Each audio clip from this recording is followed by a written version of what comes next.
actually hate many things. I hate the double standards.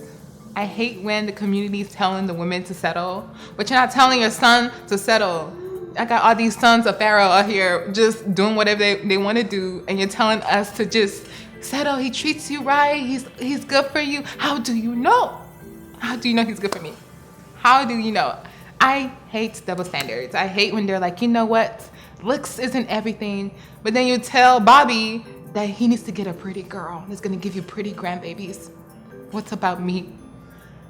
What's about me? I want pretty children too. That was one thing that I hate. Another thing that I hate is hood apartments charging luxury prices. If your maintenance isn't right, don't charge me $1,000+. If your dog is pooping everywhere, don't charge me $1,000+.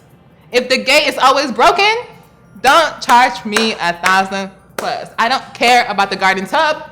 I don't care about the 24-hour fitness. I don't care. Be true to who you are. Be honest with the community. Okay, guys. That's it for today. Thank you for this opportunity to vent. I appreciate it.